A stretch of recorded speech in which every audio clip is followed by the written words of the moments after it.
Bueno, muy buenas tardes, profesora. El tema a exponer es la calificación de invalidez por parte de la Junta tanto nacional como regional. A continuación, mi compañera empieza con la exposición. Buenas tardes, mi nombre es Lorena Bastidas y voy a iniciar explicando acerca de las características.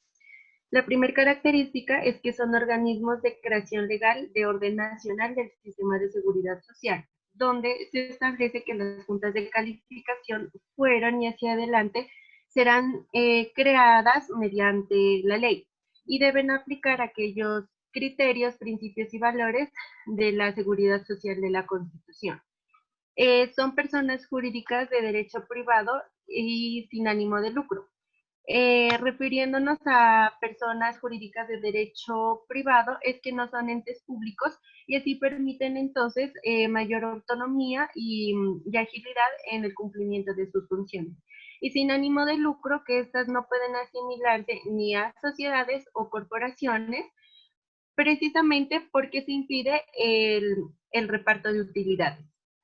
Son entidades adscritas al Ministerio de Trabajo, refiriéndose al término adscritas al grado de autonomía que tienen. Por tanto, las juntas de calificación tienen menos autonomía con respecto del ministerio, donde la forma de participación de los particulares va encaminada al cumplimiento de tareas estatales por medio del principio de descentralización por colaboración. Son entes de carácter interdisciplinario que desde la ley 100 hasta la ley 1562, estas juntas van a estar compuestas por profesionales de diferentes disciplinas. En un principio, el decreto 2463 del 2001 nos establecía que debían estar compuestas por dos médicos, un psicólogo o un terapeuta físico y un abogado. Sin embargo, este decreto fue derogado y hoy en día hay un vacío normativo con respecto al tema. Que la autonomía de ellos es técnica y científica con sus dictámenes que son obligatorios. La regulación vigente dice que las juntas de calificación de invalidez actúan con este tipo de autonomía, donde son rodeadas de mayor objetividad, dando así una garantía tanto para el afiliado como para la administradora del sistema de seguridad social, destacando también que los integrantes de esta junta de calificación van a ser solidariamente responsables por aquellos perjuicios que sean plenamente probados. Los integrantes de de estas juntas no son servidores públicos, sino que son particulares que ejercen función pública, que por tanto los ingresos que ellos perciben no son salarios y tampoco tienen derechos a prestaciones. Únicamente entonces estos particulares tienen derecho a honorarios que van a ser cancelados cuando el dictamen haya sido emitido y notificado.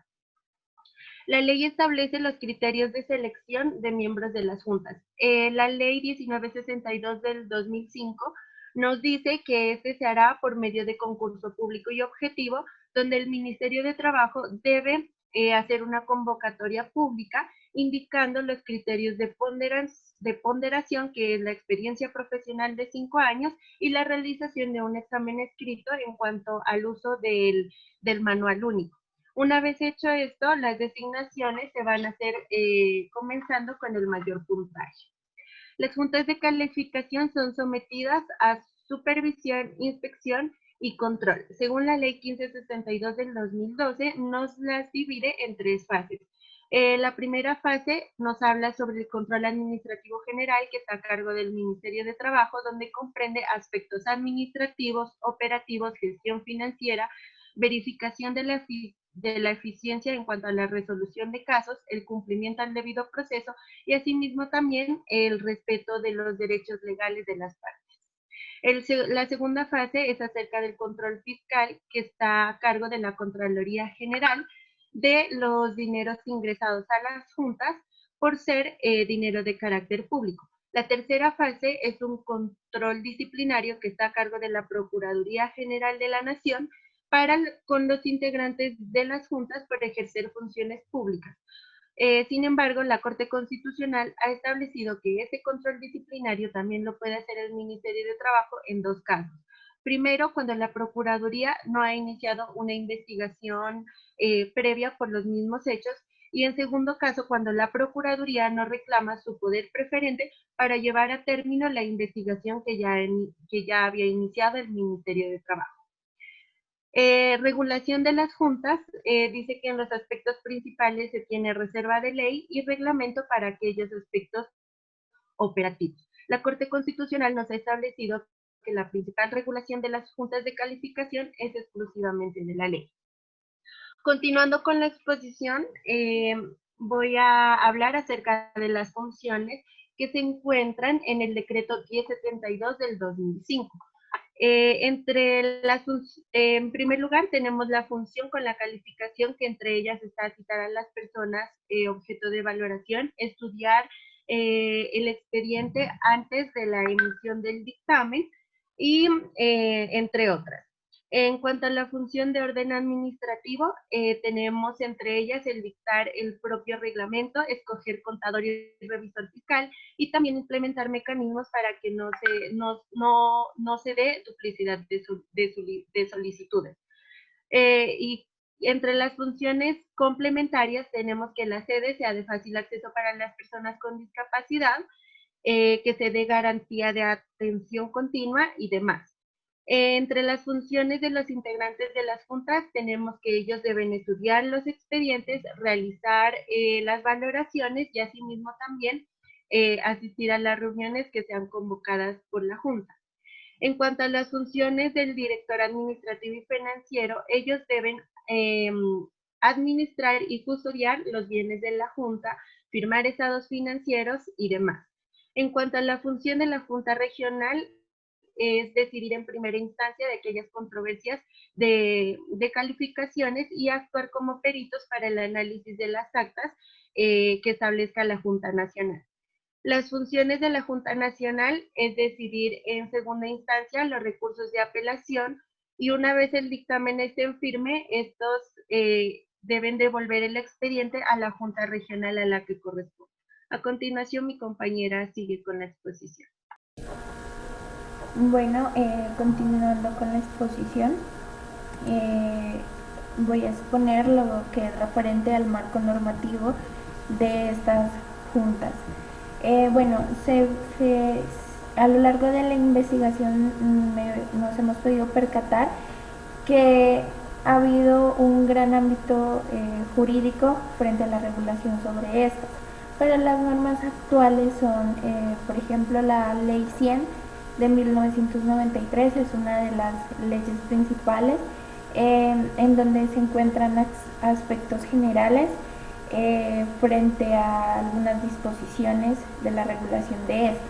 Asimismo tenemos el decreto 1352 del 2013, que este decreto se ha encargado de recopilar aquellos artículos de normas que han sido derogados, pero que aún siguen vigentes. Asimismo tenemos el decreto 2463 del 2001, que regula el ámbito de los equipos disciplinarios que deben de pertenecer tanto a la Junta Nacional como a la regional.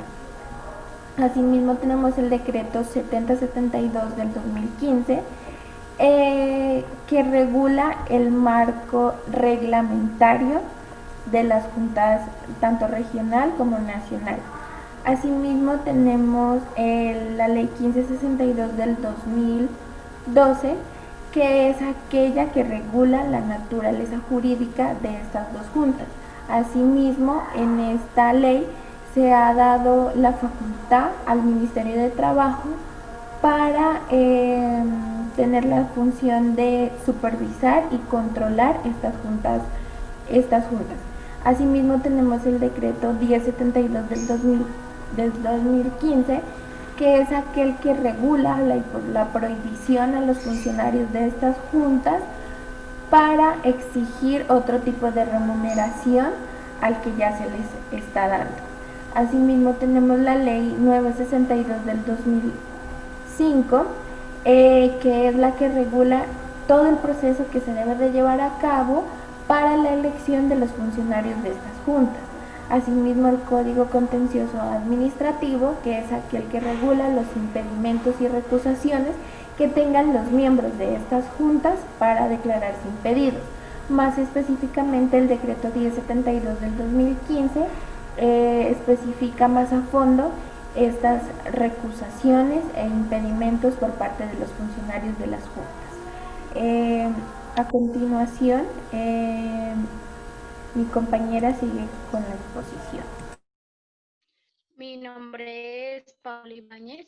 Vamos a hablar sobre el proceso ante las juntas. Se está compuesto de 5 pasos esenciales. El primero es la presentación de la solicitud, el cual se hace de forma física, no magnética, y todos los documentos deben estar debidamente foliados. Puede presentarse por la administradora de pensiones, administradora de riesgos laborales, la entidad promotora de salud, el empleador, el trabajador, el inspector de trabajo o autoridad judicial en caso de peritaje. Esta se presenta ante la junta de la jurisdicción teniendo en cuenta el lugar de residencia. Los expedientes se van a clasificar según su razón, es decir, por accidente de trabajo, por enfermedad laboral o muerte del trabajador. En caso de que un expediente esté incompleto, se tiene un término de 30 días para completar y allegarse al lugar de las juntas. De lo contrario, se entenderá que ha desistido de la solicitud y se procede a su archivo. La segunda etapa es la recepción, radicación y reparto del expediente. Como lo dije, se recibe de manera física, se le asigna un número consecutivo teniendo en cuenta el orden de llegada. Radicada la solicitud, el director administrativo o financiero va a tener un término de 2 días siguientes para efectuar el reparto ante los médicos, lo cual debe hacerse de manera proporcional. La tercera etapa es la sustanciación y ponencia. Recibida la solicitud, se procede a citar al paciente durante los 2 días hábiles siguientes y dejar constancia dentro del expediente. La valoración debe realizarse dentro de los 10 días hábiles siguientes a la citación. En caso de inasistencia, se debe enviar un correo electrónico evidenciando el recibo y programarse la valoración nuevamente dentro de los 15 días calendarios siguientes al envío de la comunicación. Nuevamente, en caso de presentarse inasistencia, se informará a la administradora de riesgos laborales o pensiones para conocer si la primera valoración se realizó por causas de carácter laboral o de carácter común. Como paso siguiente es la elaboración de la ponencia, la cual se hará en base a los documentos o archivos suministrados o pruebas suministradas. Y se tiene 5 días hábiles siguientes para fijar la audiencia privada. La cuarta etapa es la decisión de las juntas. Como lo dije, se hace en audiencia privada, deben estar todos los miembros de las juntas presentes, no van a estar ni las partes interesadas ni las entidades de seguridad social o apoderados. La decisión se va a tomar por mayoría de votos y se levantará el acta correspondiente. En caso de no existir quórum, entonces se va a solicitar un personal ad hoc al Ministerio de Trabajo. La quinta fase es la notificación del dictamen. 2 días después de realizada la junta, se citará para que las partes comparezcan durante los 5 días hábiles siguientes a su recepción para realizar la notificación personal. En caso de no lograrse la notificación, se posteará la decisión en la sede de la junta por un término de 10 días hábiles, indicando la fecha de inicio y la fecha de retiro de la misma. Otra parte es el dictamen. Los dictámenes emitidos por las juntas de calificación no son actos administrativos. En un documento deberá contener la decisión de las juntas de primera instancia en caso de ser regional o de segunda instancia en caso de ser nacional. El segundo aspecto es el origen de la contingencia. El tercero es la pérdida de capacidad laboral, indicando el porcentaje. El cuarto son los fundamentos de hecho y derecho en los que se basa la decisión. El quinto es la información general de la persona objeto del dictamen del cual se realizó. La decisión tomada será por la mayoría de votos que tengan en la junta y deberán firmarla todos los integrantes de la misma y levantar el acta correspondiente y firmar el formulario establecido por el Ministerio de Trabajo. Respecto a la aclaración y corrección del dictamen, las juntas de calificación podrán corregir errores tipográficos, ortográficos o aritméticos, pero que no tengan relación con la decisión tomada y deberán consignarlo dentro del expediente y acta correspondiente. Contra estos dictámenes va a proceder el recurso de reposición y apelación contra el dictamen emitido por la junta correspondiente. Esta puede ser presentada por cualquiera de los interesados ante la junta que lo profirió. Va a tener un término de 10 días, no va a requerir una formalidad en específica, deben exponer los motivos por los cuales existe la conformidad y anexar las pruebas pertinentes a ello, además de hacer valer de allegar los honorarios correspondientes a la Junta. Y este va a ser resuelto por la Junta dentro de los 10 días calendarios siguientes. A continuación, mi compañera les va a hablar sobre el proceso ante la jurisdicción ordinaria. Bueno, continuando con la exposición, continuamos respecto a la jurisdicción ordinaria frente a estas juntas. Bueno, en primera medida se puede decir que un medio de defensa frente a los dictámenes dados por estas juntas es la demanda. La demanda ante la jurisdicción laboral ordinaria, y cabe mencionar o rescatar que estos dictámenes dados por estas juntas no son actos administrativos. Así se ha estipulado taxativamente en el artículo 11 del inciso 2 del decreto 2463 del 2001. Asimismo, se puede decir que un medio de revocatoria de estos dictámenes son los peritazgos. Así se ha decretado en el artículo 8 de la Ley 153 de 1887. Claro está, siempre y cuando el juez emita esta orden. Asimismo, ha dicho la Corte Constitucional que estos tipos de procesos se llevan a cabo basándose o fundamentándose en que las juntas regionales, si bien es cierto, tienen un gran conocimiento en esta ciencia, pero en el campo de la medicina, más no se encuentran investidos para impartir justicia. Entonces es por ello que se aceptan intentar modificar estos dictámenes. Entonces la intención de estos procesos es dejar sin efectos de manera total o parcial los efectos que están dando los dictámenes de estas juntas regionales, tanto nacional como regional. Además, también ha estipulado que otros mecanismos de defensa en estos procesos son el interrogatorio de parte, las pruebas documentales y todo lo que se puede hacer allegar como medio probatorio. Asimismo, en la sentencia T093 del año 2016 se ha establecido que la acción de tutela también es un mecanismo de defensa frente a estos dictámenes siempre y cuando se demuestre la inmediatez y, digámoslo así, la urgencia de revocar estos dictámenes. Bueno, así damos por terminada la exposición. Muchas gracias. Gracias.